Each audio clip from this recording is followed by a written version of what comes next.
A 17-year-old boy has tragically passed away after he was struck on the neck by a cricket ball in Melbourne's east earlier this week. He has been identified as Ben Austin of Ferntree Gully Cricket Club. According to ABC News, Austin was facing an automatic bowling machine ahead of a T20 match between Ferntree Gully and Eildon Park. The incident occurred on Tuesday at around 4:45 p.m. After it happened, 3 or 4 players rushed to help, and the rest of us gathered around about 40 meters away pretty much, a witness said, as quoted by Code Sports.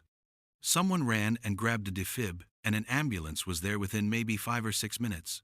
Then there was fire brigade and police flying in left, right, and center. Everyone was just stunned, not really knowing what was happening and how serious it was, because at first it was like someone had been hit in the head.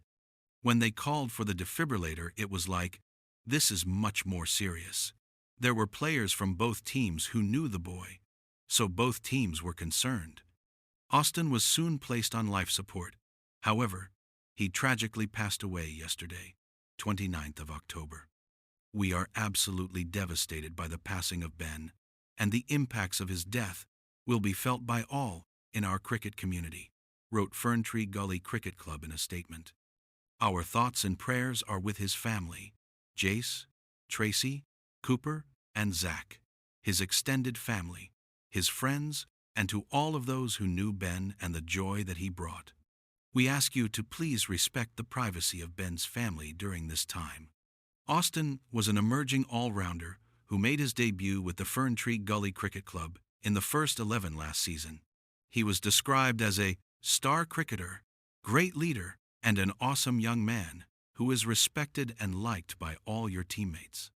Austin's death will also hit the Australian cricketing community hard.